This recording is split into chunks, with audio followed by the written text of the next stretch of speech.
This channel does not promote any violent, harmful, or illegal activities. All content provided by this channel is meant for an educational purpose only. Brought to you by Agilus Diagnostics. নিজেকে test করতে থাকুন।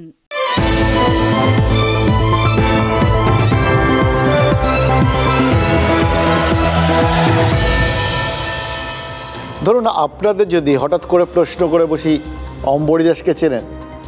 অম্বরীশ দাস খানিকক্ষণ মাথা ফাতা চুলকে হয়তো কেউ কেউ বলবেন হ্যাঁ চিনি তো, এবার মনে পড়েছে ওই আমাদের মোড়ের মাথার ওই যে পচা যার ওই চায়ের দোকানটা আছে, ওর ভালো নাম নাকি অম্বরীশ দাস, ওই হবে।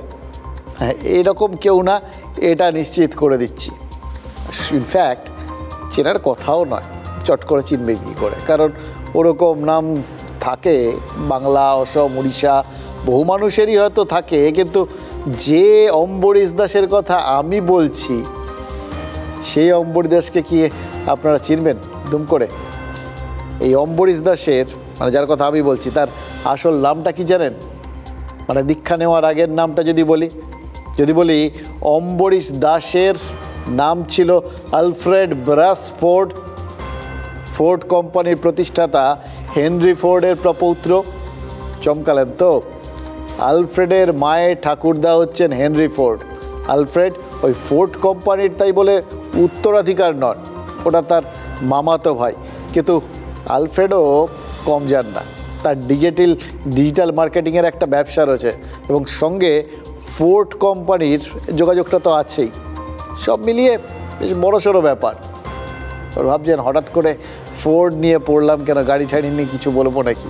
না, এত কথা বলার একটাই কারণ, এই যে ডেট্রয়েটের এই যে প্রভাবশালী ব্যবসায়ী, তিনি ধর্মবিশ্বাসে এখন হিন্দু।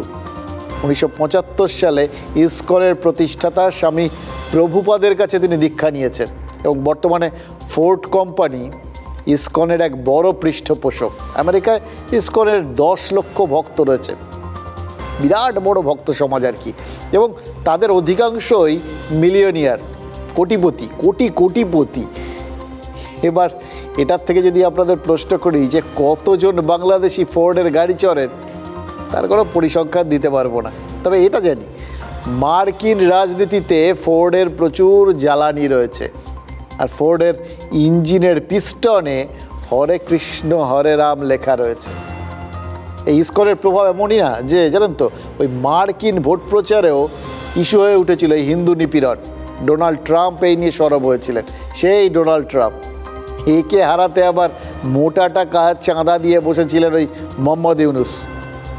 সেই মোহাম্মদ ইউনুস যিনি এখন বাংলাদেশের তত্ত্বাবধায়ক সরকারের প্রধান, যার নেতৃত্বে এখন যে সরকারটা রয়েছে, তারা এই বিপ্লব পরবর্তী সময়ে ইসকনকে বাংলাদেশে নিষিদ্ধ করতে উঠে পড়ে লেগেছে।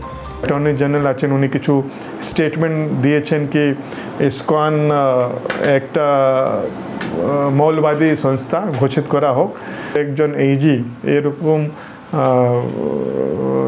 বলছেন, এই বিষয়ে এরকম ওদের সাথে যাচ্ছেন, এটা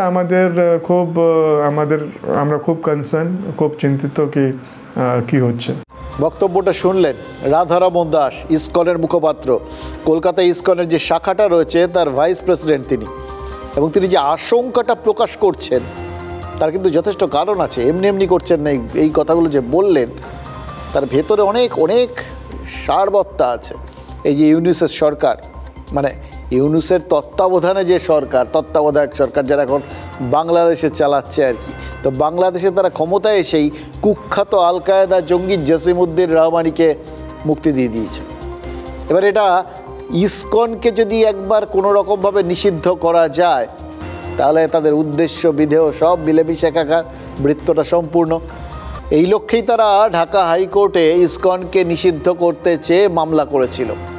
অ্যাটর্নি জেনারেল তিনি তো এ ব্যাপারে মানে একটা মুখ্য ভূমিকা নিয়েছিলেন, বলেওছিলেন কি চাইছেন, কেন ইসকনকে নিষিদ্ধ করা হবে না, এরকম একটা ব্যাপার আর কি। তো সেখান থেকে ঢাকা হাইকোর্ট, অনেকে ভাবছিলেন হয়তো মামলাটা খারিজ করে দিয়েছে, বিন্দুমাত্র খারিজ করেনি। তারা শুধু হাত গুটিয়ে নিয়েছে আর বলেছে ইসকন নিষিদ্ধ হবে কি হবে না সে ব্যাপারে চূড়ান্ত সিদ্ধান্ত নেবে ইউনুস সরকার। মানে বলটাই ইউনুস সরকারের কোর্টে ঢুকিয়ে দিয়েছে। কিন্তু কোনো রকম নিষেধাজ্ঞা জারি করেনি, তাদের সিদ্ধান্ত নেওয়ার পথে কোনো রকম বাধা নিষেধ জারি করেনি।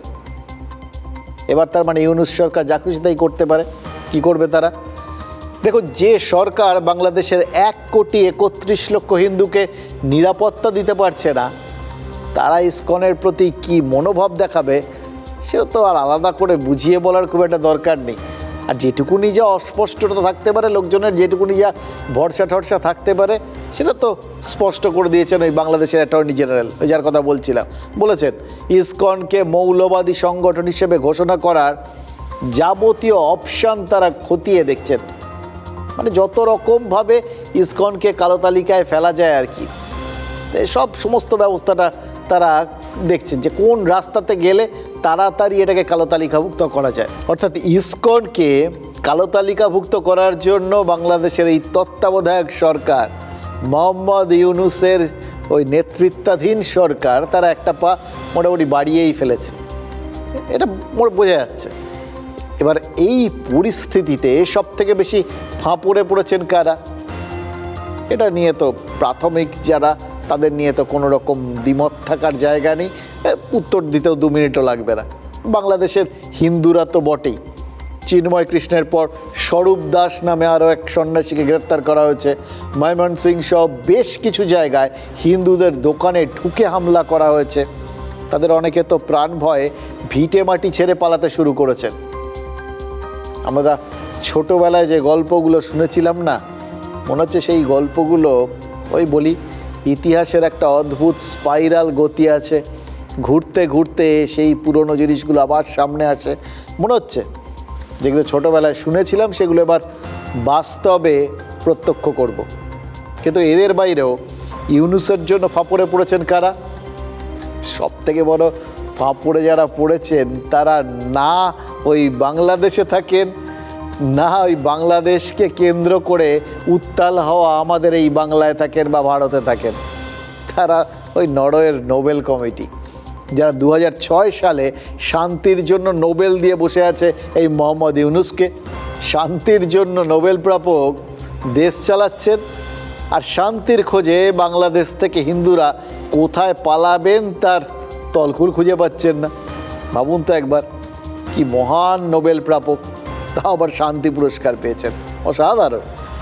এবার তো যারা ওই নোবেলের জন্য ইউনূসকে মনোনীত করেছিল, মানে বেছে নিয়েছিল নোবেল দেওয়ার জন্য, সেই নোবেল কমিটির সদস্যদের ওই শান্তি পুরস্কারটা দেওয়া বাকি আছে। তবে তাদের কি হবে জানি না। একটা জিনিস আন্দাজ করতে পারি, জানেন তো, তাদের স্বপ্নে নির্ঘাত ওই স্যার আলফ্রেড নোবেল হানা দিলেন বলে। যদি প্রশ্ন করে বসেন তোমাদের ওপর দায়িত্ব দিলাম, আরে এ কাকে একটা পুরস্কার দিয়ে বসলে ভাবো তো। যার নামে নোবেল পুরস্কার, সেই আলফ্রেড সাহেবের আত্মা হয়তো এই প্রশ্ন করার জন্য আমি নিশ্চিত উদ্গ্রীব হয়ে রয়েছেন। যেদিন চান্স পাবেন করবেন। যেভাবে ওই বাংলাদেশ থেকে ভারতে চলে আসা হিন্দুরা প্রশ্ন করছেন, যেভাবে তারা মানে আতঙ্কে দিন কাটাচ্ছেন, তাতে তো এটা জাস্ট সময়ের অপেক্ষা, ভূতে ধরল বলে আর কি। কিন্তু হাসিনাকে গদিচ্যুত করার পর ওই আন্দোলনের ঘাড়ে চেপে যে ইউনূস ক্ষমতায় এলেন, সেই আন্দোলনের নেপথ্য কারিগররা বাংলাদেশ থেকে সংখ্যালঘুদের তাড়াতে উঠে পড়ে লাগলেন কেন? এর পেছনেও একটা জটিল অঙ্ক রয়েছে। তন্ত্রের মুখপাত্র চিন্ময় কৃষ্ণ দাস প্রভুকে সরকার একটা মিথ্যা মামলা দিয়েছে, রাষ্ট্রদ্রোহী মামলা হয়েছে। যেদিন নিয়ে গেছে এদিন থেকে আমরা মশাল মিছিল করেছি, অনেক আন্দোলন হচ্ছে। এই আন্দোলনে অনেক মানুষ হতাহত হয়েছে, অনেক সনাতন ধর্মের মানুষের টর্চারিং করা হয়েছে। অত্যাচার কিভাবে কমবে? এই অত্যাচার তো এখন সরকার যদি কোনো সমাধান না দেয় কীভাবে? সরকার তো সব কিছু। এখন বাংলাদেশের পরিস্থিতি ভালো না, সরকার গঠন না হওয়া পর্যন্ত সঠিকভাবে দেশ ভালো পরিচালনা হচ্ছে না। সনাতনীদের পক্ষ থেকে গত 3 দিন আগে আমরা আমাদের আমেরিকান ইন্টেলিজেন্স এজেন্সির প্রধান তুলসী গ্যাবার্ডের কাছে আমরা মেইল করেছি যে আপনারা সঠিক তদন্তের জন্য একটা প্রতিনিধি টিম পাঠান, যেখানে আমেরিকান এজেন্সির প্রধান তুলসী গ্যাবার্ডকে প্রধান করে ভারত থেকে একজন প্রতিনিধি নিয়ে, এবং বাংলাদেশের ইউনূস গভর্নমেন্ট যদি চায় স্বচ্ছতার জন্য তার একজন প্রতিনিধি দিতে, টোটাল 3 জন প্রতিনিধিকে প্রধান করে একটা টিম পাঠানো হোক বাংলাদেশে, যেটা তদন্ত করবে এই ঘটনাগুলো। ঘটনাগুলো, কারণ এটা সম্পূর্ণ পরিকল্পিত। বাংলাদেশের সনাতনী জাগরণ মঞ্চের মুখপাত্র মিঠুন দে ও দেশে হিন্দুদের ওপর হামলাকে পরিকল্পিত চক্রান্ত বলছেন। পরিকল্পনা তো করা হয় একটা বিশেষ উদ্দেশ্যে, তাহলে এক্ষেত্রে পরিকল্পনাটা কি? দেখুন, সেটা আপনাদের একটু পরে আপনাদের সামনে পরিষ্কার করব, কিন্তু তার আগে বেশি করে জানা দরকার এই চক্রান্তের কিনারা করতে মিঠুনরা কার ওপর ভরসা রেখেছেন। এটা কিন্তু দারুণ ইন্টারেস্টিং একটা বিষয়, জানেন তো? শুনলেন তো, মিঠুন বলেছেন তারা তুলসী গ্যাবার্ডকে ইমেল করেছেন। কে এই তুলসী গ্যাবার্ড? তুলসী গ্যাবার্ড কয়েকদিন পরেই আমেরিকার গোয়েন্দা সংস্থার প্রধান হবেন, তাদের মাথায় বসবেন। এটাই একমাত্র পরিচয় নয়, এটুকুনি হলেও একটা হতো। তুলসী গ্যাবার্ডকে মার্কিন গোয়েন্দা সংস্থার মাথায় যিনি বসাচ্ছেন তার নাম ডোনাল্ড ট্রাম্প। ডোনাল্ড ট্রাম্প ভোটে জেতার পরেই তুলসী গ্যাবার্ডকে গোয়েন্দা সংস্থার দায়িত্ব দেওয়ার কথা ঘোষণা করে দিয়েছেন। অর্থাৎ যার মাথার ওপর রাষ্ট্রপ্রধানের হাত রয়েছে তিনি কী পরিমাণ, এবং যিনি দায়িত্ব নিয়েই প্রথমেই এত বড় চেঞ্জটা করেন, বুঝতে হবে তিনি অত্যন্ত বিশ্বাসভাজন একজন লোক, এর ওপর ভরসা রয়েছে, ভরসার লোক, নইলে আর কেউ এরকম গোয়েন্দা দপ্তর তার হাতে তুলে দেয়। এবার এই তুলসী আপাদমস্তক কিন্তু মার্কিন নাগরিকই, নাম শুনে ভুলবেন না। এর সঙ্গে ভারতের কোনো সম্পর্ক নেই, দূরের কোনো সম্পর্ক নেই। না, দূর বলা ভুল, একটা সম্পর্ক আছে, ধর্মের সম্পর্কটা আছে। কারণ তুলসী নিজেই বলেন তার ধর্ম হিন্দু, ছোটোবেলাতেই তিনি ইসকনে দীক্ষা নিয়েছিলেন। এই তুলসীর মাধ্যমেই বাংলাদেশে যে নিপীড়িত হিন্দুরা রয়েছেন, যে এই যে ইসকনের লোকজন রয়েছেন, তারা কোথাও গিয়ে একটা নিষ্পত্তির আশা করছেন, নিষ্পত্তি চাইছেন। মধ্য ব্যাপার হচ্ছে যে তুলসীর মাধ্যমে যদি ডোনাল্ড ট্রাম্প হস্তক্ষেপ করেন তাহলেই গোটা বিষয়টা থামতে পারে বলে তারা মনে করছেন। দেখুন, এইভাবে যদি গোটা বিষয়টাকে দেখা যায় তাহলে নিঃসন্দেহে তুলসী ইউনিশ প্রশাসনের সামনে একটা চ্যালেঞ্জ। এবং কাকতালীয় হলেও সত্যি, জানেন তো, যে আজ ইউনুস প্রশাসনের সামনে এর ছাড়া, মানে এটা যদি একটা চ্যালেঞ্জ হয় তাহলে দ্বিতীয় আর তৃতীয় চ্যালেঞ্জ হিসেবেও যা দেখতে পাচ্ছে ওই ইউনুস প্রশাসন, তারাও কিন্তু দুজন মহিলা, একজন বাংলাদেশের পদত্যাগী প্রধানমন্ত্রী শেখ হাসিনা, আর দ্বিতীয়জন আমাদের মুখ্যমন্ত্রী মমতা বন্দ্যোপাধ্যায়। এবার প্রথমে শেখ হাসিনার কথায় আসি। আওয়ামী লীগের সোশ্যাল মিডিয়া পেজে আজ শেখ হাসিনার একটা বিবৃতি বেরিয়েছে, সেখানে তিনি বাংলাদেশের বর্তমানের পরিস্থিতির নিন্দা করেছেন। এটাই তো স্বাভাবিক, কিন্তু তার পরের বিবৃতির লাইনটা আরও গুরুত্বপূর্ণ। চিন্ময় কৃষ্ণ দাসের মুক্তি চেয়েছেন। কি লিখেছেন শেখ হাসিনা? লিখেছেন বাংলাদেশে সনাতনীদের একজন শীর্ষ নেতাকে অন্যায়ভাবে গ্রেফতার করা হয়েছে। এই পুরো বক্তব্যের মধ্যে এই অন্যায় শব্দটাই তো সব থেকে গুরুত্বপূর্ণ। বাংলাদেশ থেকে ভারতে যে হিন্দুরা চলে এসছেন তারাও তো একই কথা বলছেন। হাসিনা তিনি নিজে দেশ ছাড়তে বাধ্য হয়েছেন, এটা যেমন সত্যি তেমন এটাও সত্যি পরিবেশ পরিস্থিতি যদি একটু অনুকূল হয় তাহলে তো শেখ হাসিনা আবার বাংলাদেশে ফিরবেন। আর পরিবেশ পরিস্থিতি এটাই তো এখন যেরকম হাসিনার পক্ষে নেই, তেমন ইউনুসের পক্ষেও কি রয়েছে। আজকের টেস্ট লাংসের টেস্ট, মানে ফুসফুসের টেস্ট। কার কত দম আছে তা বাহু দিয়ে নয়, ফুসফুস দিয়ে জানা যায়। আপনিও টেস্ট করিয়ে নিন, বার্থডেগুলোতে কাজে আসবে। তাই যখন হেলথ টেস্টের কথা আসে, আমার ভরসা হলো India's largest diagnostics company Agilus diagnostics. নিজেকে টেস্ট করতে থাকুন। দেখুন, পক্ষে বিপক্ষে কতটা কাজে কতটা দূরে এই সমস্ত অঙ্কের মধ্যে না গিয়ে একটা কথা তো পরিষ্কার বোঝা যাচ্ছে, এই পরিবেশ মানে বাংলাদেশের পরিবেশ এবং পরিস্থিতিটা এই মুহূর্তে ইউনুসের হাতেও নেই। এবার বলতে পারেন উনি হাতে আদৌ রাখতে চাইছেন কি না, এই সদিচ্ছা নিয়ে প্রশ্ন তোলা যেতেই পারে, সেটা তো আলাদা কথা। কিন্তু যে ছাত্ররা আন্দোলন করে হাসিনাকে দেশ ছাড়া করেছেন, পরিবেশ পরিস্থিতি তো তাদের হাতেও নেই। ছাত্র আন্দোলনের ঢেউ টিততেই সবাই তো বুঝতে পেরেছেন যে বাংলাদেশ এখন আসলে জামাতিদের হাতে। এইখান থেকেই আসল বিষয়টা, এই প্রশ্নটা করছিলাম যে হঠাৎ সংখ্যালঘুরা টার্গেট হলো কেন? এইবার হচ্ছে আসল কারণটা। প্রথম কারণ, তারা যখন একটা সব কিছুর তো একটা লক্ষ্য থাকে, একটা লক্ষ্যকে সামনে রেখে পুরো জিনিসটা সংগঠিত করতে হয়। জামাতের পক্ষে সরাসরি শেখ হাসিনার বিরুদ্ধে রাস্তায় নেমে পড়ে এইভাবে তাকে উৎখাত করাটা সম্ভব ছিল না, সেই পরিস্থিতি বাংলাদেশের ছিল না। সেটা করতে গেলে তখন বাংলাদেশের মানুষজন কিন্তু সেটাকেই আটকে দিতেন। অতীতে তারা যে চেষ্টা করেনি তেমন তো নয়, তাই জন্যই তারা সরাসরি কিছু না করে ধাপে ধাপে আস্তে আস্তে নিজেদের সংগঠিত করছিল। এই যে এত বড় ছাত্র আন্দোলন, এটাকে এই যে হাইজ্যাক করে নেওয়া, সেটাকে আগের থেকে প্রস্তুতি না থাকলে সম্ভব হয় নাকি? সুতরাং তাদের সেই প্রস্তুতিটা ছিল। এই ছাত্র আন্দোলনটাকে এইভাবে ফুলে পেঁপে উঠতে দিতে তারা যাবতীয় রকম সহায়তা পেছন থেকে করেছেন এবং তাদের বুঝতে না দিয়ে আস্তে আস্তে রাশটা নিজেদের হাতে নিয়েছেন। তার প্রথম ধাপে তাদের সাফল্য এসে গেছিল। শেখ হাসিনা সরকার উৎখাত হয়েছিল, শেখ হাসিনা দেশ ছেড়েছিলেন। এবার কি? এবার ওই কালকে বলছিলাম, তখন তো ছাত্ররা প্রাথমিকভাবে মনে করেছিল যে আরে এ তো সব পেয়েছি, দেশে এসে গেছি, আমাদের যা দরকার আমরা তাই করতে পারি, আমরা সবাই রাজা। ওই বাচ্চাদের নতুন দাঁত ওঠার মতো এটা কামড়াচ্ছে ওটা কামড়াচ্ছে, নিজেরা ওই রাস্তায় নেমে ট্রাফিক সার্জেনের ভূমিকাও পালন করছে, আবার কোথাও গিয়ে পরীক্ষা নিয়ামকের অফিসে ঢুকে কেন পরীক্ষা নেওয়া হচ্ছে তার প্রতিবাদও জানাচ্ছে, আর যেরকম হয় আর কি। এবার সেই জায়গার থেকে জামায়াতিরা দেখেন যে এর পরের ধাপটা নিজেদের সংগঠিত করে নিজেদের উদ্দেশ্য সাধন করতে গেলে কি করতে হবে? এদের সামনে আরেকটা লালিপপ ঝোলাতে হবে। অথবা সেই সত্যজিৎ রায়ের কথা যদি আপনারা মনে করেন, ওই হীরক রাজার দেশের সেই গল্পটা, যখন তাদের সেনাবাহিনীর সামনে হিরে দিয়েছিল গুপিবাঘা, ওরকম একটা কিছু রাখতে হবে আর কি। তাই সেটা তারা করেছেন। তারা খুব ভালো করে জানেন, দেখুন ভালো করে দেখবেন, এই জামায়াতিদের ভেতরে প্রবল একটা বিদ্বেষ রয়েছে এবং সেটাই কিন্তু তাদের মধ্যে ধর্মান্ধতা তৈরির একটা বড় কারণ।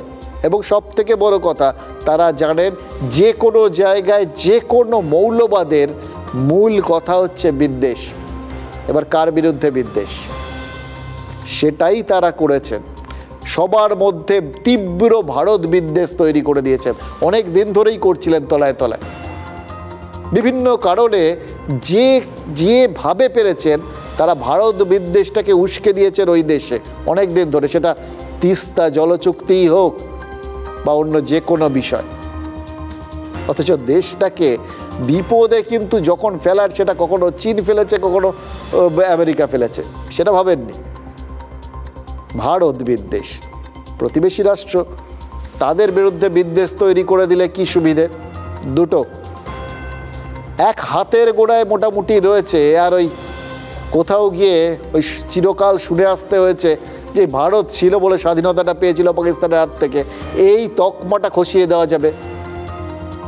সেই বিদ্যাসাগরের কথা, অমুকে আপনার বদনাম করছে, এটা যখন তাকে কেউ বলেছিলেন, তার উত্তরে তিনি বলেছিলেন, সে কি, আমি ওর কখনো উপকার করেছি বলে তো মনে পড়ছে না।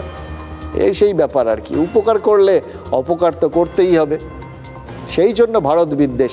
এবার ভারত তো সীমানার ওপারে এবং সেখানটায় যা বহর লাটে বহরে সৈন্য সামন্ত শক্তি সমস্ত দিক থেকেই ভারতকে যে এক সুতো নড়ানোরও ক্ষমতা হবে না, উল্টে ভারত উল্টো এদিকে তাকালে যে কি হবে সেটা তারা জানেন। সুতরাং ভারত বিদ্বেষটা নিজেদের ভেতরে ভেতরে উস্কে দাও। এবার উস্কে দিতে গেলে একটা হাতে গরম তো কোনো টার্গেট দরকার, হাতের নাগালে রয়েছে, সুতরাং এই সংখ্যালঘুরা আছে। এদের বিরুদ্ধে পুরো বিষয়টা উস্কে দিলে কি সুবিধে? দুটো সুবিধে। প্রথম কথা, এই যতই 1,31,00,000 হিন্দু দেশে থাকুক, সেই হিন্দুরা যদি এই ধরনের নিপীড়নের শিকার হয়ে দেশ ছাড়তে বাধ্য হন, তাহলে ওখানে অনেক লোকেরই খুব সুবিধে। এই ধর্মবিদ্বেষ তো একটা খুব কমন অস্ত্র না এই মৌলবাদীদের, তাদের সেই উদ্দেশ্যটা সাধিত হবে। এটা যত দেখানো যাবে তত বেশি চাগানো যাবে, তত বেশি এই মৌলবাদে আকৃষ্ট করা যাবে, মৌলবাদকে যারা মনে মনে পোষণ করেন তাদের একত্রিত করা যাবে, সেটাই তারা করেছেন। আর জানেন যে আমাদের প্রতিবেশী আরও অনেক দেশগুলো রয়েছে যারা সরাসরি তো আমাদের দেশকে কিছু করতে পারে না, তাই সারাক্ষণ অপেক্ষা করে থাকে কিভাবে কোন জায়গা দিয়ে একটু চিমটি কাটা যায়। সেই একটা চিমটি কাটার ক্ষেত্র যদি তৈরি হয়ে যায় তাহলে আরও 2-4টে জায়গা থেকে মদত পাওয়া যাবে। এবার বুঝতে পারলেন কেন বাংলাদেশে এই সংখ্যালঘুদের টার্গেট করা হচ্ছে? মূল উদ্দেশ্য কিন্তু অনেক দূরে। সেটা কি ইউনূস নিজেও জানেন না? এবার তিনি তাহলে কী করবেন? করণীয় নেই। সেই কবে শক্তি চট্টোপাধ্যায় একটা কবিতার বই বেরিয়েছিল জানেন তো, মলাটে লেখা ছিল ধর্মে আছো জিরাফেও আছো। শক্তি চট্টোপাধ্যায়ের কবিতার বইয়ের নামটা এরপর একটু অদল বদল করে প্রায় প্রবাদ প্রতিম বাক্য হয়ে গেছিল আর কি, প্রবাদ হয়ে গেছিল। অনেকেই বলেন, কথায় কথায় বলেন, আরে ধর্মেও আছে জিরাফেও আছে, মানে গাছেরও খাচ্ছে তলারও কুড়োচ্ছে। রাজনীতি যারা করেন এটা তো তাদের স্পেশালিটি, কিন্তু মোহাম্মদ ইউনূস তাকে রাজনীতিক বলা যাবে? তিনি তো অর্থনীতির মানুষ, শান্তিতে নোবেল জিতেছেন, পাকে চক্রে অথবা কলকাঠি নেড়ে এখন দেশ চালাচ্ছেন, তাহলে তাকে কি রাজনীতি বলা যাবে? দেখুন, রাজনীতিক বলতেই হবে। কেন? যে লোক ওই আমেরিকার মতো দেশে, যে দেশে থেকে তিনি নিজের যাবতীয় কর্মকাণ্ড ছড়িয়েছেন, এই নোবেল টোবেলগুলো গুছিয়ে টুচিয়ে পেয়েছেন আর কি, সেই দেশে নির্বাচনী ক্ষেত্রে, প্রেসিডেন্ট নির্বাচনের ক্ষেত্রে এক পক্ষের হয়ে টাকা ঢালছেন। কারা ঢালেন? যারা রাজনীতিতে কোথাও গিয়ে ইনভেস্ট করেন তারাও এক ধরনের রাজনীতিক, মানতেই হবে। এবং পরবর্তী ক্ষেত্রে তার ভেতরে যে রাজনীতিক সত্তাটা রয়েছে সেটা পূর্ণ করতেই তো তিনি এখন বাংলাদেশের এই তত্ত্বাবধায়ক সরকারের মাথায় রয়েছেন। প্রতিদিন নিজেকে টেস্ট করতে থাকা উচিত, কারণ টেস্ট করেই মানুষ ফিট থাকতে পারে। তাই যখন হেলথ টেস্টের কথা আসে তখন আমি ভরসা করি India's largest diagnostics company Agilus diagnostics. নিজেকে টেস্ট করতে থাকুন। চালুগুলো তো সেরকমই, এবং তার মতো একজন মানুষের নেতৃত্বাধীন সরকারের পক্ষে তাই এই ধর্ম আর জিরাফ, এই দুটো ব্যাপারে একসঙ্গে ঢুকে পড়াটা যেরকম স্বাভাবিক, কিন্তু আবার এটা কঠিনও, সামলানোটা কঠিন। এবার এটা কঠিন না সামলাতে চান না, এটা একটা বড় প্রশ্ন। কিন্তু পরিস্থিতিটা কঠিন, এটা তো মানতেই হবে, কারণ এটাকে আর একটু চ্যালেঞ্জিং করে দিয়েছেন মমতা বন্দ্যোপাধ্যায়। হাই রে, আপনারা ভাবছেন তো আবার এর মধ্যে মোহাম্মদ ইউনূসের পরিস্থিতি বিগড়ানোর ক্ষেত্রে বা তার সামনে চ্যালেঞ্জের ক্ষেত্রে আবার মমতা বন্দ্যোপাধ্যায় কোত্থেকে চলে এলেন? সে বিষয়ে আরও কিছু কথা বলতে হবে, যে কথাগুলো আজ আপনারা জানেন, না বললেই নয়।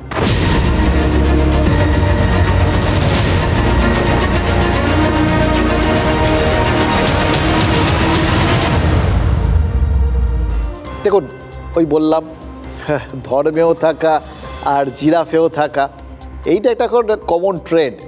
ফলে সব ক্ষেত্রেই এরকম বিষয় রয়েছে। ধরুন ক্রিকেট বিশ্ব মানেই কি শুধু ওই খেলাধুলো সংক্রান্ত বিষয়ে? এর মধ্যে কোনো রাজনীতি নেই? কে বলেছে? রাজনীতি আছে, পররাষ্ট্রনীতি আছে, সব আছে। সুতরাং আমি যদি এখন জিজ্ঞেস করি ক্রিকেট বিশ্বের সব থেকে বড় রাজনৈতিক খবরটা কি এই মুহূর্তে, হ্যাঁ, তাহলে অবাক হওয়ার কিছু নেই। দেখুন, গতকাল সকাল পর্যন্ত যে খবরটা ছিল, আইপিএলে একজন বাংলাদেশি ক্রিকেটারও সুযোগ পাননি। সেটার থেকে বড় খবর ক্রিকেট বিশ্বে আর কিছু হয় নাকি? ক্রিকেট বিশ্বের রাজনৈতিক খবর খেয়াল করে দেখুন, মুম্বইয়ে জঙ্গি হামলার পর থেকে পাকিস্তানি ক্রিকেটারদের জন্য কিন্তু এই আইপিএলের দরজা বন্ধ হয়ে গেছে। তাহলে বাংলাদেশি ক্রিকেটারদের জন্যও কি আইপিএলের দরজাটা চিরতরে বন্ধ হয়ে গেল? খেয়াল করে দেখুন, যে যে দেশের ক্রিকেটারদের সামনে এই আইপিএলের দরজা বন্ধ হয়ে যায় তারা কিন্তু ব্যাপক কান্নাকাটি করেন, জানেন তো।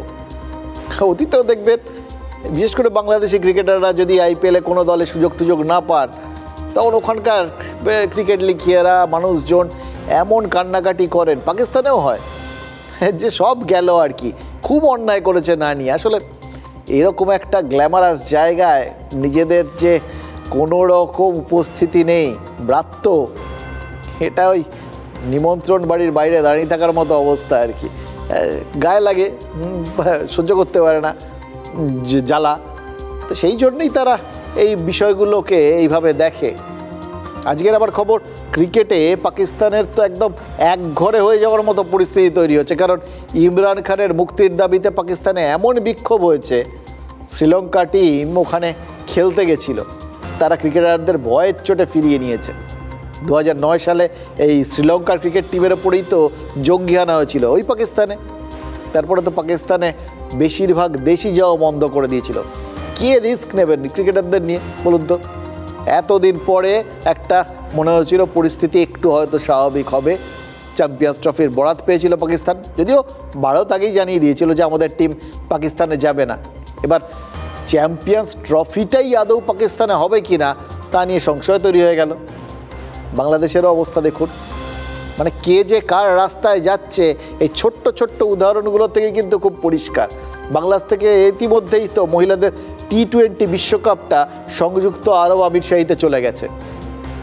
তবে একটা কথা মানতে হবে, জানেন তো, সত্যি সত্যি একদম সোনায় বাঁধানো দুই প্রতিবেশী পেয়েছে ভারত। সাথে কি ওই প্রাক্তন মার্কিন প্রেসিডেন্ট জর্জ বুশ বলেছিলেন যে ভারত বিপজ্জনক শত্রু দ্বারা পরিবেষ্টিত, India is surrounded by dangerous enemies.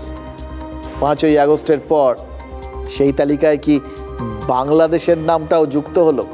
দেখুন, মানসিকভাবে কিন্তু আস্তে আস্তে অনেকদিন আগের থেকেই এই নামটা যুক্ত হচ্ছিল। 2019-এর 5ই আগস্ট কাশ্মীর পুরোপুরি ভারতীয় সংবিধানের আওতায় চলে এসছে, এটা আমরা সবাই জানি।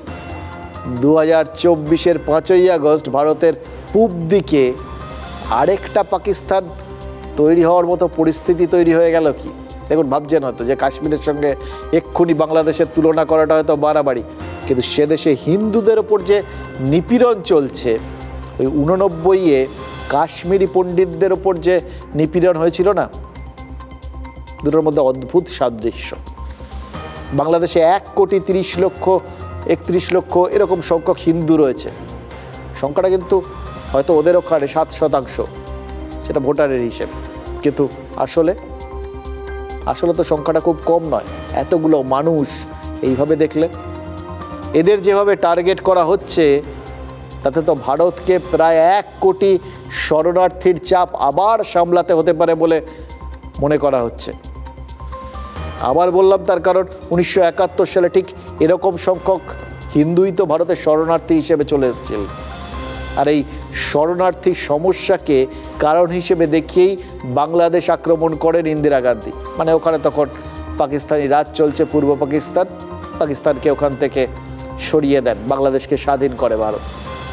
কিন্তু তখন বাংলাদেশের ভেতর থেকে কিন্তু সমর্থন ছিল, আর এখন তো বাংলাদেশের সংখ্যাগুরুরাই সে দেশের সংখ্যালঘুদের মারছে। এটা তো গৃহযুদ্ধ, জেনোসাইডও বলতে পারেন। এটা অদ্ভুত, জানেন তো, মানে এটা যে কখন হয় লোকে বুঝতে পারে না, কিন্তু খুব খতিয়ে দেখলে বোঝা যায় যা হয় তার পেছনে আসলে কায়েমি স্বার্থ কাজ করে, দখল করা, নিজেদের যাবতীয় কিছু সুবিধে করে নেওয়া। হ্যাঁ, যদি আমাদের থেকে বেটার কেউ হয়ে যায়, এই ভয় সরিয়ে দাও, যোগ্য কেউ যদি থাকে তাকে সরিয়ে দাও, তারপর দেখা যাবে। দেখবেন এটার কিন্তু কোনো শেষ নেই, এই মানসিকতার কোনো শেষ নেই। এখন সংখ্যালঘুরা তারা টার্গেট হচ্ছে, এরপর কোনো একটা সময় তারা নিজেদের মধ্যেই মারামারি করবেন। এটাই তো জাতিদাঙ্গা মানে জেনোসাইডের একটা বড় লক্ষণ। অতীতে বাংলাদেশে এই লক্ষণ তো দেখাও গেছে, যখন ওই ব্লগারদের প্রকাশ্য দিবালোকে খুন করে গেছে মৌলবাদীরা। সুতরাং গোটা ব্যাপারটার পরিস্থিতি আছে, তৈরি হচ্ছিল অনেক দিন ধরে। হ্যাঁ, খান সেনারা যা বাংলাদেশিদের সঙ্গে করেছিল, মানে বাঙালিদের সঙ্গে করেছিল, সেটা তো এখন বাংলাদেশি হিন্দুদের সঙ্গে করা হচ্ছে বাংলাদেশি সংখ্যাগুরুদের একাংশ হিন্দুদের নির্মূল করে ফেলতে চায়, আর আরেকটা অংশ তারা চোখ মুখ সব কিছু বুঝে রয়েছে। এই পরিস্থিতিতে শরণার্থী সমস্যা হলে ভারত কীভাবে তা সামাল দেবে? বিধানসভায় মুখ্যমন্ত্রী মমতা বন্দ্যোপাধ্যায় তো জানিয়ে দিয়েছেন, বাংলাদেশ নিয়ে কেন্দ্রীয় সরকার যা সিদ্ধান্ত নেবে সেটাই রাজ্য সরকারের সিদ্ধান্ত। অন্য দেশে আমাদের ধর্মের ওপর অত্যাচার হলে আমরা নিন্দা করব, এই কথাও বলেছেন মুখ্যমন্ত্রী। এবার খেয়াল করে দেখুন, কালকে অভিষেক বন্দ্যোপাধ্যায় বলেছিলেন এই রকম পরিস্থিতিতে কেন্দ্রীয় সরকারের যাবতীয় সিদ্ধান্তের সাথে সহমত তাদের দল। মুখ্যমন্ত্রী তাতে শিলমোহর দিয়ে দিলেন। যথার্থ এদেশের একজন মুখ্যমন্ত্রীর যা বলা উচিত, অত্যন্ত দায়িত্বশীল মুখ্যমন্ত্রীর যা বলা উচিত, মুখ্যমন্ত্রী সেটাই করেছেন। এক ধরনের ঐক্যমত, এই জিনিসটাকে কিন্তু ওই বিচ্ছিন্নতাবাদীরা ভীষণ ভয় পায়। এখানে যদি দ্বিমত থাকতো তাদের জন্য, ওই বললাম কেন মোহাম্মদ ইউনূসের জন্য একটা বড় চ্যালেঞ্জ খাড়া করে দিয়েছেন আমাদের মুখ্যমন্ত্রী, তার এই অত্যন্ত সময়োপযোগী একটা স্টান্সের মাধ্যমে মোহাম্মদ ইউনূসকে সামান্য নিশ্চিন্ত হওয়ারও সুযোগ দেননি। আমরা এক্সটার্নাল অ্যাফেয়ার্স পলিসির ব্যাপারে তৃণমূল কংগ্রেসের স্ট্যান্ড হচ্ছে যে যখনই গভর্নমেন্টে থাকুক না কেন আমরা গভর্নমেন্টের স্ট্যান্ডটাকে সাপোর্ট করি। কাজেই আমাদের বক্তব্য খুব পরিষ্কার, কোনো ধর্মের ওপরেই, কোনো বর্ণের ওপরেই, কোনো জাতির ওপরেই কোনো অত্যাচারই আমরা মানি না। পৃথিবীর কোনো প্রান্তে যদি কোনো মানুষ আঘাত পায়, ক্ষতিগ্রস্ত হয়, তাদের উপরে দমনপীড়ন চলে, রীতিকে বজায় রেখে তো বলা যেতেই পারে, কিন্তু এটা তো আমরা আশা করব যেটা বলা হোক, যেটা হচ্ছে বাংলাদেশে মোটেই কাম্য নয়, এটা হওয়া অনুচিত, এটা দ্রুত বন্ধ হওয়া দরকার এবং আমাদের দেশের সরকারকে কঠোর একটা বার্তা পাঠানো দরকার। জন্মসূত্রে বাঙালি এবং হিন্দু তারা এটা বুঝতে শুরু করেছেন এই বিরোধিতার সুর শুধুমাত্র ভারতীয় জনতা পার্টির নয়, তৃণমূল কংগ্রেসের মধ্যে যারা বাঙালি হিন্দু তাদের অসহিষ্ণুতা প্রকাশ করতে শুরু করেছেন বলে সেই ভোট ব্যাংকে প্রভাব পড়তে পারে বলে তাই একটু একটা গাজর ঝুলিয়ে গেল। বাংলাদেশ অত্যন্ত গুরুত্বপূর্ণ এবং স্পর্শকাতর একটি বিষয়। এটা যেহেতু আন্তর্জাতিক বিষয়, ফলে আলাদাভাবে আমরা রাজ্য থেকে কোনো বিষয় এ ব্যাপারে করণীয় নেই, আমরা বেশি বলতেও পারি না। মাননীয় মুখ্যমন্ত্রী মমতা বন্দ্যোপাধ্যায় এবং আমাদের দলের সর্বভারতীয় সাধারণ সম্পাদক অভিষেক বন্দ্যোপাধ্যায় ব্যাপারে স্পষ্ট করে বলেছেন, দুর্ভাগ্যজনক, প্রতিবাদযোগ্য, নিন্দনীয়, কিন্তু যা করার কেন্দ্রীয় সরকারকে করতে হবে। দেখুন, মুখ্যমন্ত্রীর থেকে শুরু করে কুণাল ঘোষ তৃণমূলের মুখপাত্র, এদের যাবতীয় বক্তব্যগুলোর মধ্যে তো অত্যন্ত একটা পরিণত মনস্কতার ছাপ রয়েছে, তাই না? এটাই তো এই রকম সময়গুলোতে যখনই দেশের ওপর কোনো কারণে একটা সিদ্ধান্ত নেওয়ার দায়িত্ব এসে বর্তায়, তখন কিন্তু এইভাবেই রাজ্য এবং কেন্দ্র হাত ধরাধরি করে এই ঐক্যমত্যের মাধ্যমে সিদ্ধান্ত নিতে হয়। এটাই আমাদের যে দেশের ঐক্য, ওই বিচ্ছিন্নতার মধ্যে ঐক্যর কথা বলে না, এইটা হচ্ছে সেই বিচ্ছিন্নতার মধ্যে ঐক্য, ইউনিটি ইন ডাইভার্সিটি। এটাই আমাদের গণতন্ত্রের বিউটি, জানেন তো। আজকে প্রধানমন্ত্রী নরেন্দ্র মোদী বিদেশ মন্ত্রী জয়শঙ্করের সঙ্গে বৈঠক করেছেন। রুশ ইউক্রেন বা ইসরায়েল প্যালেস্তাইন সমস্যা, এই সমস্ত ব্যাপারগুলো নিয়ে সচরাচর ওই জয়শঙ্করের সাথে কথা হয়, কিন্তু এক্ষেত্রে ওসব নেই। আফগানিস্তান সমস্যাও না, এটা একেবারে আমাদের সঙ্গে এক পাঁচিলে থাকা প্রতিবেশীর সমস্যা। আর পাঁচিল কি বললাম, হ্যাঁ, বহু জায়গায় তো পাঁচিলও নেই। সেই অর্থে বাংলাদেশ আমাদের সঙ্গে উঠোন ভাগ করে রয়েছে। এরকম এক প্রতিবেশীর ব্যাপারে চাইলেই কিন্তু নাক গলানো যায় না, এটাও বুঝতে হবে। ক্ষমতা থাকলেই কি সবসময় ক্ষমতা প্রয়োগ করা যায়? যায় না তো। আন্তর্জাতিক পরিস্থিতি, তার সঙ্গে বিভিন্ন কূটনৈতিক বিষয়গুলো বিচার বিবেচনা করতে হয়, ভবিষ্যতের দিকে তাকাতে হয়, তারপর একটা সিদ্ধান্ত। তাও বিদেশ মন্ত্রক কিন্তু একটার পর একটা কড়া বিবৃতি দিয়ে, এটাও কূটনীতি বা ব্যবস্থা নেওয়ার ক্ষেত্রে বলতে পারেন প্রথম ধাপ আর কি। তারা তো চাপটা বাড়িয়ে যাচ্ছে বাংলাদেশের ওপর। বিদেশ মন্ত্রক বলেছে যে সংখ্যালঘু হিন্দুদের রক্ষা করার দায়িত্ব বাংলাদেশ সরকারের, অর্থাৎ তাদের ওপর প্রথমে প্রাথমিকভাবে দায় চাপানো মানে তাদের দায়ী করা হচ্ছে। কারণ যদি সরকার, বাংলাদেশ সরকার তাদের দায়িত্ব পালনে ব্যর্থ হয় তাহলে তাদের দায়ী বলতে 2 মিনিটও লাগবে না। এবং এই বিবৃতি কিন্তু যথেষ্ট কড়া, কারণ এটাও মনে করিয়ে দেওয়া হয়েছে দুর্গাপুজোর সময়ও হিন্দুদের ওপর হামলা হয়েছিল। দেখুন, অতীতে সন্ত্রাস নিয়ে ভারতের এরকম বিবৃতিগুলো থাকতো পাকিস্তানের বিরুদ্ধে। এবার পাকিস্তান তারা তখন ধর্মান্ধতা এবং তীব্র ভারত বিদ্বেষকে নিয়ে বেঁচে রয়েছে, মানে বলা চলে চোখে ওই ভারত বিদ্বেষের সুরমা লাগিয়ে কানে ভারত বিদ্বেষের তুলো গুঁজে বসে আছে। অন্য কোনোভাবে কোনো কিছু শুনবে না, অন্য কোনো কিছুভাবে দেখবে না, যা হবে ওই যা হোক নিজেরা মরে যাই, ভারতের সর্বনাশ হোক, এরকম একটা মানসিকতা। এখন এসব করতে গিয়ে এমন বিদ্বেষের আগুন জ্বালিয়েছে, দেশটা নিজেই নিজেদের জ্বালানো আগুনে ধ্বংস হয়ে যেতে বসেছে। আর শুধু ভারতের সমস্ত নাগরিক নয়, বাংলাদেশের এই গোটা পরিস্থিতিতে নরেন্দ্র মোদীর দিকে তাকিয়ে রয়েছে গোটা বিশ্ব। আর বাংলাদেশ নিয়ে প্রধানমন্ত্রী নরেন্দ্র মোদী যে সিদ্ধান্তই নিন তা কার্যকর করতে এই যে পশ্চিমবঙ্গ সরকার তার পাশে থাকবে বলে একটা পরিষ্কার বার্তা দিয়ে দিলেন মুখ্যমন্ত্রী, এই ভূমিকাটাই তো বিরাট গুরুত্বপূর্ণ হতে চলেছে। কারণ পশ্চিমবঙ্গের সম্মতি ছাড়া যেরকম তিস্তা চুক্তি হতে পারে না, তেমনি পশ্চিমবঙ্গের সক্রিয় যোগদান বা ঐক্যমত্য ছাড়া বাংলাদেশ নিয়ে কোনো সিদ্ধান্ত নেওয়া খুব কঠিন। তাই পুরোটা প্রধানমন্ত্রী নরেন্দ্র মোদীর ওপর ছাড়লেও বাংলাদেশ নিয়ে গুরুদায়িত্ব আগামী দিনে কিন্তু পশ্চিমবঙ্গ সরকারের কাঁধে বর্তাবেই। এটাও কিন্তু চাপ। এই চাপটা কেমন তা আজ টের পেয়েছে পশ্চিমবঙ্গ সরকার। বঙ্গীয় হিন্দু জাগরণ মঞ্চ আজ বাংলাদেশের ডেপুটি হাই কমিশন অভিযান করেছিল। এবার আন্তর্জাতিক তো কিছু রীতিনীতি আছে, আন্তর্জাতিক রীতি অনুযায়ী কাগজে কলমে বন্ধু দেশের দূতাবাস সেই সংশ্লিষ্ট দেশকেই পালন করতে হয়, রক্ষা করতে হয়। নিরাপত্তার ব্যবস্থা করাটা সেক্ষেত্রে আমাদের যা স্ট্রাকচার তাতে রাজ্যের দায়িত্ব। ফলে কলকাতা পুলিশকে নিয়ে সেই দায়িত্ব পালনে উদ্যোগী হয়েছিল রাজ্য। কলকাতা পুলিশ ব্যারিকেড করে মিছিল আটকানোর ব্যবস্থা করে দিয়েছিল, কিন্তু মিছিল আটকাতেই পরিস্থিতিটা খুব ঘোরালো হয়ে ওঠে। ধস্তাধস্তিতে এক পুলিশ কর্মীর মাথা ফেটে গেছে। সুতরাং বুঝতে পারছেন পাশের দেশের এই ধরনের বিশৃঙ্খলা বা বিদ্বেষের আঁচটা কিভাবে আমাদের রাজ্যে এসে পড়ছে। শুধু ইসকনের সমর্থক নয়, বাংলাদেশে অন্যান্য অনেক সন্ন্যাসীদেরকেও ধরা হচ্ছে, বিভিন্ন রকমভাবে অকারণে তাদেরকে জেরা করা হচ্ছে। বাংলাদেশের যে প্রভুকে আটকে রেখেছেন সেই প্রভুকে নিঃশর্তে ছাড়তে হবে। শান্তিপূর্ণভাবে কাজটা করতে চাই, কিন্তু পুলিশ কেন আমাদেরকে আটকাচ্ছে?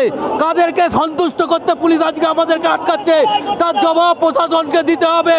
যেখানে সাধুরা এইভাবে অত্যাচারিত হচ্ছে, যেখানে সাধারণ মানুষ অত্যাচারিত হচ্ছে, আমার মা বোনেরা রক্তাক্ত হচ্ছে, তাদের ইজ্জত নিয়ে নিচ্ছে, সেখানে আমরা সাধু বলে চুরি পরে বসে থাকবো না। কয়েকজন গেরুয়াধারী সন্ন্যাসীকে সামনে রেখে আর বাকিটা হচ্ছে মাথায় ফেট্টিধারী তাদের লম্ফজম্প, তারা কখনো জুতো মারো তালে তালে, কখনো পুলিশের দিকে গিয়ে ইটপাটকেল ছোড়া, কখনো ব্যারিকেড ভাঙার চেষ্টা করা। এটা প্রকৃত যারা হিন্দু সন্ন্যাসী তারা কখনো এ কাজ করতে পারেন না। আমরা তো শান্তিপূর্ণ নিরস্ত্র, আমরা বাংলাদেশের হিন্দুদের পাশে দাঁড়াবার জন্য এটা যাচ্ছি, এর অন্য কোনো রাজনৈতিক উদ্দেশ্য নেই। আমরা রাজনৈতিক সংগঠনও নই, আমরা যাচ্ছি নিপীড়িত মানুষের জন্য কথা বলতে। দেখুন, যে পুলিশ কর্মী আজকে রক্তাক্ত হয়েছেন তিনি আমাদের সহনাগরিক, তার অত্যন্ত দ্রুত সুস্থতা আমরা কামনা করি এবং তাকে সাধুবাদ জানাই। কেন জানেন? নিজের রক্ত ঝরিয়ে কলকাতা শহরে একটা বড় গোলমাল তিনি থামিয়ে দিয়েছেন এবং এটা পরিষ্কার করে দিয়েছেন, ওই বললাম পাশের দেশে আগুন জ্বললে পাশেই তো দেশ, ফলে উত্তাপটা এখানেও বহু জিনিসকে উত্তপ্ত করে দিতে পারে। না বুঝে শুনে হাত দিলে হাতে ছ্যাঁকা লাগতে পারে, অথবা দাহ্য কোনো বস্তু তার সংস্পর্শে এলে আগুন লাগতে পারে। এটা কিন্তু সবার জন্য একটা বড় বার্তা আর কি। এটা সবাই সতর্ক না থাকলে সব জায়গায় সব সময় বেশ কিছু এরকম তাদের দুষ্কৃতী বলাটাই ভালো, তারা সুযোগ নেওয়ার জন্য বসে থাকে। তাদের কোনো দেশ থাকে না, তাদের কোনো জাত থাকে না, তাদের কোনো ধর্ম থাকে না, তাদের একটাই নাম, তারা দুষ্কৃতী, তারা সুযোগ সন্ধানী। এই সুযোগ সন্ধানীদের কিন্তু কোনোভাবেই সুযোগ দেওয়া চলবে না। এইটাই এখন সব থেকে বড় চ্যালেঞ্জ। সেটা সাধারণ মানুষের জন্য চ্যালেঞ্জ, সেটা রাজ্যের জন্য চ্যালেঞ্জ, রাজ্যের সরকারের জন্য, প্রশাসনের জন্য চ্যালেঞ্জ। আজকে ওই রক্তটা ঝরায়, ওই বললাম একটা বড় গোলমাল হতে পারতো কিনা জানি না, কিন্তু সেই সম্ভাবনাটা নির্মূল হয়েছে, কারণ লোকজন থতিয়ে গেছে। আজকে সত্যিই রাজ্য প্রশাসনের কাছে একটা পরীক্ষার দিন ছিল। একই দিনে দুটো বিপরীত মেরুর ধর্মীয় সংগঠনের সভা, হিন্দু জাগরণ মঞ্চের বাংলাদেশ হাই কমিশন অভিযান, দেখলেন তো তার ফল। আর ধর্মতলায় জামাতে উলেমা হিন্দের সভায় ওয়াকফ সংশোধনী বিলের প্রতিবাদ। এবার ওয়াকফ বিল এখনও কিন্তু সংসদীয় স্থায়ী কমিটির অধীনে পড়ে রয়েছে, এখনও চূড়ান্ত নেই। 2025-এর বাজেট অধিবেশন পর্যন্ত এই কমিটির মেয়াদ বৃদ্ধি হয়েছে। এবার স্থায়ী কমিটির আলোচনার পর বিল কী আকারে সংসদে ফেরে সেটা না দেখা পর্যন্ত কিছু বলার নেই। কিন্তু ওই হাওয়া গরম কিন্তু হতে শুরু করেছে। সিদ্দিকুল্লাহ চৌধুরী চরম হুঁশিয়ারি দিয়েছেন। দেখুন, এটাই স্বাভাবিক। কেন্দ্রীয় সরকারকে তিনি যে আক্রমণ করবেন সেটাও তো স্বাভাবিক, কিন্তু তিনি যেরকম কেন্দ্রীয় সরকারকে এই নিয়ে আক্রমণ করেছেন, এর প্রতিবাদ জানাচ্ছেন তার সহযোগী দল তৃণমূল, বা যে সরকারের তিনি গ্রন্থাগার মন্ত্রিসভার সদস্য, সেই তৃণমূল সরকারের শাসক দল আর কি তৃণমূল, তারাও তো ওই ওয়াকফ সংশোধনীর প্রতিবাদ করছে।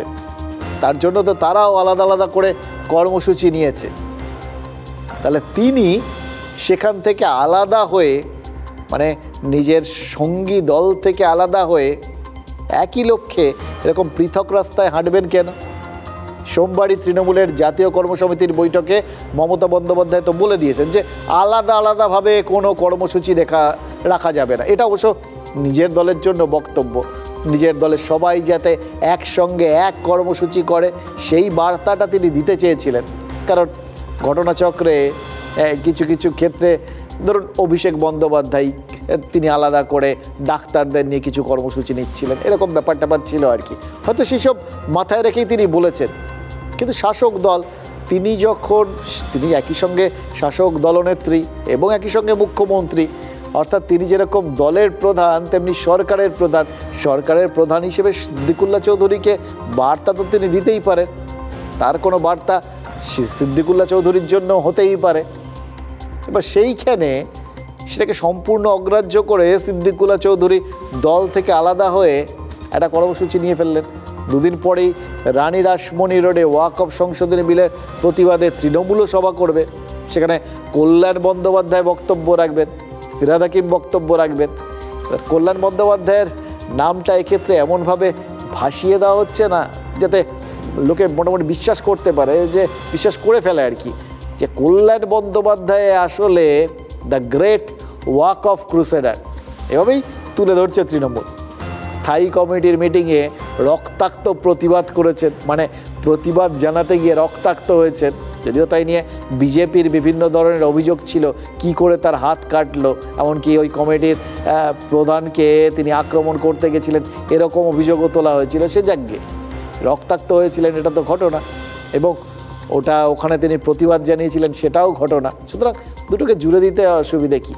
সেই তৃণমূলের একজন মন্ত্রী হয়ে সিদ্দিকুল্লাহ আলাদা সভা করতেই পারেন, কারণ তিনি ওই জামায়াতে উলেমার হিন্দের নেতাও বটেন, ওটা তার দল। দলীয় কর্মসূচি না থাকলে কি করে চলবে? কোথাও গিয়ে তারা সরকারে আছেন বলে কি নিজেদের স্বাতন্ত্র্যটাকে সম্পূর্ণরূপে মুছে ফেলেছেন? তা তো না, নিজেদের অস্তিত্ব রয়েছে।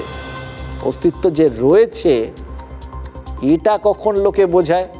যখন তারা চাপ সৃষ্টি করতে চায় বা চাপ বজায় রাখতে চায়। সুতরাং এই যে সভাটা করলেন সিদ্দিকুল্লাহ চৌধুরী, তার পেছনের কারণ কিছু থাকতেই পারে, সেগুলোকে অস্বীকার করা যায় না, অন্তত রাজনৈতিক অ্যাঙ্গেল থেকে তো একদমই না। কিন্তু তৃণমূলের সংখ্যালঘু সেলের সভায় সিদ্দিকুল্লাহ থাকবেন না, এটা তো বড় প্রশ্ন হয়ে দাঁড়ালো। কারণ সিদ্দিকুল্লাহ আমাদের জানিয়ে দিয়েছেন, স্পষ্ট জানিয়েছেন তিনি থাকবেন না। যে দল সভা ডেকেছে সেই দল বুঝবে। মাইনরিটি সেল বা সভা ডেকেছে তার সিদ্দিকুল্লাহ চৌধুরী জানতেন না? আমার বক্তব্য হলো সবাই যেমন জানে তেমনি জেনেছি। আপনাকে আলাদা করে আমার সাথে না, আমার সাথে কোনো পরামর্শ হয়নি। ববি হাকিম বলেছেন একটা সভা ডেকেছে আপনি থাকবেন, আমার প্রোগ্রাম আছে, আমি কি করে থাকবো? দল ডেকেছে, দল করবে। সংখ্যালঘুর মুখ ফিরহাদ হাকিম, কেউ বলেন সিদ্দিকুল্লাহ চৌধুরী, এটা তাদের পারস্পরিক দ্বন্দ্বটা নিয়ে আরও একবার সমালোচনা। আমার বক্তব্য ফিরহাদ হাকিম রাজনৈতিক বা আমার থেকে বড়, আমি স্বীকার করি, কিন্তু বাংলায় মুসলিম সংগঠন জমিয়ত উলামা হিন্দের ধারে কাছে কেউ নেই, এটাও স্বীকার করি। এই ইস্যুটাকে কাজে লাগিয়ে যে আমার পাশে কত লোক আছে দেখো, পরবর্তীতে বসিরহাটে উপনির্বাচন, লোকসভা উপনির্বাচন আছে, 2026-এ বিধানসভা নির্বাচন আছে, সেখানে টিকিট কে কতটা পেতে পারে এটাও কিন্তু একটা সন্ধি কাজ করছে। একদিকে যেমন ওয়াকাফের বিরোধিতা করছে, অবশ্যই যারা যেরকমভাবে আন্দোলন করছে প্রত্যেকটা গণতান্ত্রিক প্রক্রিয়া আন্দোলনকে সমর্থন করি, তার সাথে এটাও কিন্তু হচ্ছে, সেটাও মানুষকে একটু সজাগ থাকতে হবে, এটা আমি অনুরোধ করি। দেখুন, নওশাদ সিদ্দিকী কি আসল কথাটা বলে দিলেন। এটা এক ধরনের চাপ তৈরির খেলা, যে চাপ তৈরির লক্ষ্য আলটিমেটলি নিজেদের জন্য টিকিট বা মন্ত্রিত্ব বা এই ধরনের বিষয় গুছিয়ে নেওয়া। আসল লক্ষ্য দেখিয়ে দেওয়া যে আমার পেছনে এত লোক আছে। এবার এটাই যদি আসল লক্ষ্য হয়, তাহলে সাধারণ মানুষ বা যে জিনিসগুলো সাধারণ মানুষের নামে তুলে ধরা হয় সেগুলো আসল লক্ষ্য নয়। মানুষ কি আসলে পরিচালিত হয় অন্য লক্ষ্য দেখে আর পরিচালিত হয় আসলে অন্য লক্ষ্যে? জটিল পরিস্থিতি, জানেন তো। রাজনীতি যে কি করতে পারে না, মানে কি করতে পারে আর কি করতে পারে না, এটা কখনো বোঝার চেষ্টাই করবেন না, কারণ বুঝে উঠতে পারবেন না। আপনাকে একটা ছোট উদাহরণ দিই। সংখ্যালঘু উন্নয়ন দপ্তরের মন্ত্রীর নাম কি? এক। দ্বিতীয়, আমাদের রাজ্যের পুলিশ মন্ত্রীর নাম কি? দেখুন, জাস্ট একটা জেনারেল নলেজের প্রশ্ন, তো উত্তরটাও আপনাদের সবার জানা, তাও ওই মাঝে মধ্যে জানা সাবজেক্টগুলো একবার রিভিশন দিয়ে নিতে হয়। এই রিভিশন আর রিভিউ, এই দুটো ব্যাপার, এগুলো খুব দরকারি। দল হোক বা প্রশাসন, এই রিভিউ আর রিভিশন প্রসেস চালিয়ে যেতেই হয়, কারণ এটার থেকেই তো পারফরমেন্স বেরিয়ে আসে, পারফরমেন্সের বিচার হয়। আর শীতকালীন অধিবেশনে বিধানসভায় গেছিলেন মুখ্যমন্ত্রী। এবার আমাদের মুখ্যমন্ত্রীর চোখ কান সবসময় খোলা থাকে, তিনি নিজে সেটা বারবার বলেন, নিজে শোনেন, নিজে দেখেন, নিজে সিদ্ধান্ত নেন কে কী করছে, কে কী বলছে, সব তার নখদর্পণে, তাকে এড়িয়ে যাওয়ার কোনো উপায় নেই। তিনি নিজে সতর্ক করেন, দলের লোক হোক বা প্রশাসনের লোক, কাউকে ছাড় দেন না, রেয়াত করেন না। এবং এটা এটা এটা এবং প্রত্যেকটা সময় তিনি বলে থাকেন তিনি কতটা রাফ এবং টাফ, বলেই সবাইকে সমর্থন করেন। কিন্তু সবাই কি সতর্ক হন? আজ বিধানসভায় সংখ্যালঘু আর পুলিশ এই দুই দপ্তরের মন্ত্রী হিসেবেই বেশ কিছু বক্তব্য রেখেছেন মুখ্যমন্ত্রী। সংখ্যালঘু উন্নয়ন আর পুলিশের ভালো ভালো কাজের কথাগুলো বিধানসভায় তুলে ধরেছেন তিনি। অর্থাৎ এই দুই দপ্তরের মন্ত্রী হিসেবে তার যে একদম লেটার মার্কস, এটা আপনি ধরতেই পারেন। মুখ্যমন্ত্রী বলেছেন সংখ্যালঘু উন্নয়নে আগে বরাদ্দ ছিল মাত্র 472 কোটি টাকা, তিনি সেটা 10 গুণ বাড়িয়ে 4381 কোটি করেছেন। এবার এই পরিসংখ্যান মানে হচ্ছে যে তার থেকে বেশি, মানে অন্য যে কেউ সংখ্যালঘুদের জন্য যতটা ভাবেন তিনি তার 10 গুণ ভাবেন, এইভাবে দেখতে পারেন সমস্ত কিছু। রাজনীতিতে এইগুলো কিন্তু একদম সমানুপাতিক। আরেকটা জিনিস হয়েছে জানেন তো, এই পুলিশকে নিয়ে যে বারবার বিভিন্ন প্রশ্ন ওঠে, মাঝামাঝি বকাবকিও করেন তিনি, কিন্তু আজ একদম অন্যরকম ব্যাপার। সম্প্রতি ওই ট্যাব কেলেঙ্কারি নিয়ে সরকার অস্বস্তিতে পড়েছিল, এটা নিয়ে কথা বলার সময় আলাদা করে কিন্তু পুলিশকে ধন্যবাদও জানিয়েছেন তিনি। বলেছেন জামতারা গ্যাংকে কীরকম ঝটপট ধরে ফেলেছে পুলিশ। কিন্তু তিনি যখন বিধানসভায় দাঁড়িয়ে এই কথাগুলো বলছিলেন, তার থেকে কিছুটা দূরেই বসেছিলেন ভরতপুর আর ডেবরার দুই তৃণমূল বিধায়ক, এবং ঘটনাচক্রে দুজনেরই নাম হুমায়ুন কবির। মুখ্যমন্ত্রী যখন দুই দফতরের প্রশংসা করছিলেন, তখন তার চোখটা কি একবারও ওই দুই বিধায়কের দিকে চলে যায়নি? অথবা তার মনে কি একবারও এই দুই বিধায়কের এই একটা নাম, সেই নামটা ভেসে ওঠেনি? কারণ এই দুই হুমায়ুন কবিরই গত কয়েকদিন ধরে সংখ্যালঘু আর পুলিশ দপ্তর নিয়ে এবং তাদের পারফরমেন্স নিয়ে একের পর এক প্রশ্ন তুলছিলেন। আজ বিধানসভায় নিজের দলের বিধায়কদেরই কি তাহলে অ্যাকচুয়ালি উত্তরগুলো দিলেন মুখ্যমন্ত্রী? একদিন ধরে যে খোঁচাগুলো খেয়েছিলেন ওই নিজের দলের 2 বিধায়কের কাছ থেকে, সেগুলো কি তার মনের মধ্যে কোথাও ক্ষত সৃষ্টি করেছিল? তিনি তো সবসময় খেয়াল রাখেন কে কি করছে, কে কি বলছে, তাই কি তিনি জবাবগুলো শটান দিয়ে দিলেন? অন্যান্য ধর্মের মানুষ যতটা এগিয়ে আছে, মুসলিমরা অতটা এগোতে পারছে না। শিডিউল কাস্ট কমিউনিটির মানুষেরা তারা কিন্তু অনেকটা এগিয়ে গেছে। তাদের দীর্ঘদিন রিজার্ভেশন রয়েছে, রিজার্ভেশনটা একটা সুফল তারা পেয়েছে, ইউটিলাইজ করতে পেরেছে। মুখ্যমন্ত্রী চতুর্থবারের জন্য আবার মুখ্যমন্ত্রী হন, কিন্তু তার ডেপুটি হিসাবে অভিষেক বন্দ্যোপাধ্যায়ের অভিষেক হওয়া দাবি আমি রেখেছি। সেই সঙ্গে পুলিশ মন্ত্রীও অভিষেক বন্দ্যোপাধ্যায়কে চেয়েছি। পুলিশ কিছু না কিছু ভুল, কিছু গন্ডগোল করেই থাকে, বরাবরই ছিল, এখনো আছে।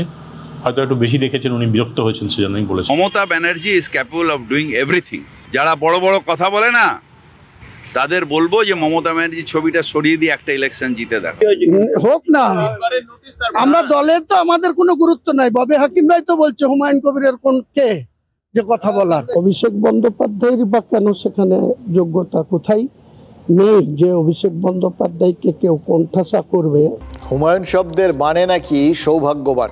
আর যখন বিধানসভায় মুখ্যমন্ত্রী পৌঁছেছিলেন, এই 2 বিধায়ক নিজেদের কতটা সৌভাগ্যবান ভাবছিলেন সেটা কিন্তু একটা বড় প্রশ্নের বিষয়। তবে দিনটা কেমন যাবে তার পূর্বাভাস দুজনের কাছেই সম্ভবত ছিল আর কি। ওই বলে না, এই চিল বৃষ্টির পূর্বাভাস আগের থেকে টের পায় বৃষ্টি আসছে, অথবা মাছেরা বুঝতে পারে যে ভূমিকম্প হতে পারে, তেমনি নেতারাও অনেক কিছু আগাম বুঝতে পারে। এই ভরতপুরের হুমায়ুন বা ডেবরার হুমায়ুন দুজনেই আপাত দৃষ্টিতে কিছু উন্নতির কথাই বলেছিলেন। পুলিশের উন্নতি, দল আর সরকারের উন্নতি, অভিষেক বন্দ্যোপাধ্যায়ের সংগঠনে উন্নতি মানে পদোন্নতি বা সরকারে অন্তর্ভুক্তি, এটাই বলতে চেয়েছিলেন। এর মানে উন্নতির মন্ত্র তারা গত কয়েকদিন ধরে আওড়াচ্ছিলেন। এবার ভেবে দেখুন, এই সমস্ত উন্নতিকামী প্রস্তাবগুলো যদি মেনে নেওয়া হতো, তাহলে তৃণমূল কংগ্রেসের মানে দল বা সরকার দুটোরই উন্নতি হবে, এটা ভেবেই তো তারা এই প্রস্তাব দিয়েছেন। কিন্তু এই উন্নতির পেছনে তাহলে হয়তো লেখা থাকতো যে অভিষেক বন্দ্যোপাধ্যায়ের অনুপ্রেরণা কাজ করেছে। এটা একটু বাড়াবাড়ি রকমের চাওয়া হয়ে যাচ্ছিল না? তৃণমূল বা ব্যক্তি অভিষেকের উন্নতি চাইতে গিয়ে হুমায়ুন কবিররা একটু তাড়াহুড়ো করে ফেলেননি? কারণ সবার ওপর দল সত্য, তাহার ওপর মমতা বন্দ্যোপাধ্যায়, এটা তো তৃণমূলেরই আপ্তবাক্য। এটা কি তারা ভুলে গেছিলেন? ছোটদের জানেন তো, বাবা মায়েরা একটা কথা বলে, আমরা সেই ছোটোবেলা থেকে আমরা সবাই শুনেছি, আমি শুনেছি, আপনি শুনেছেন, পড়াশোনায় উন্নতি করতে হবে, ফাঁকি না দিয়ে মন দিয়ে পড়তে হবে, যতই পড়ুন তাও এটা বলবেনই, ফাঁকি মারা বন্ধ করতে হবে। এবার খেয়াল করে দেখুন, তারা ফাঁকি মারা বন্ধ করতে বলতেন, কিন্তু কখনো ফাঁক বন্ধ করতে বলেননি। এইসব কখনো আমাদের শেখানো হয়নি। অথচ খোদ মুখ্যমন্ত্রীর হাতে থাকা 2 দফতরের ফাঁক ফোকরগুলো বন্ধ করতে উদ্যোগী হয়ে পড়েছিলেন 2 হুমায়ুন। এটা বাড়াবাড়ি নয়। কয়েকদিন ধরেই সংখ্যালঘু উন্নয়ন নিয়ে মুখ খুলছিলেন ডেবরার বিধায়ক। আজ তিনি ওয়াকফ নিয়ে বিধানসভায় প্রশ্ন করেছেন, বলেছেন অন্য দলের সাথে তৃণমূল আলোচনা করছে কিনা, বা ওয়াকফ নিয়ে কংগ্রেস সহ অন্যান্য ছোট দলগুলোকে সঙ্গে নিয়ে চলুক তৃণমূল, এরকম প্রস্তাব শুদ্ধ দিয়ে ফেলেছেন। এবারই তারপরেই মুখ্যমন্ত্রী উঠে দাঁড়ান এবং হুমায়ুন কবিরকে কার্যত ধমক দিয়ে বলেছেন, এটা রাজনৈতিক দলের সিদ্ধান্তের ব্যাপার, এখানে আলোচনার নয়। হ্যাঁ, সত্যি ইনার স্ট্র্যাটেজি সেটা কেউ ভরা সভায় ঘোষণা করে? বলুন তো। মানে এখানেও আসলে বোঝাতে চেয়েছেন আমি কাচ্চে হো, এখনও পরিণত নন তারা এখনও রাজনীতিক হিসেবে। এটা কিন্তু শিক্ষা। লোকে ধমক ঠমক হিসেবে দেখবেন, আসলে তা না, এটা শেখাচ্ছেন। বড়রা তো সবসময় ছোটদের এইভাবেই শিখিয়ে থাকেন, একটু ধমক দিয়ে বকে। আর বাকি হুমায়ুন তাকে সবার সামনে বলেননি, দেখবেন অনেক সময় সবার সামনে বলেন না, আলাদা করে ডেকে পাঠান, গার্জেন কলের করা হয় আর কি। কিন্তু যেখানে গার্জেন নিজেই ডাকছেন, তিনি আর কাকে কল করবেন, সরাসরি ছাত্রকেই ডেকেছেন। সুতরাং ওই হুমায়ুন কবিরকে, ভরতপুরের হুমায়ুন কবিরকে ডেকে পাঠিয়ে, একদম নিজের চেম্বারে ডেকে পাঠিয়ে একটু শাসন করেছেন। এবার যাতে তিনি তারা তড়িঘড়ি আর কি ওই শোকজের জবাব টবাব দেন, বেশি কথা বলতে বারণ করেছেন। ওই বলে না, দেখবেন মারা এরকম কথাটা বলে, বেশি কথা বললে বোকা কথা হয়ে যায়, এরকম দেখবেন বাড়িতে প্রচুর এরকম কথার চল আছে। তো গার্জিয়ানরা তো তারা এরকম কিছু বলতেই পারে। প্রশ্ন তো একটাই, শাসন না হয় হলো, অনুশাসনটা কি ফিরবে?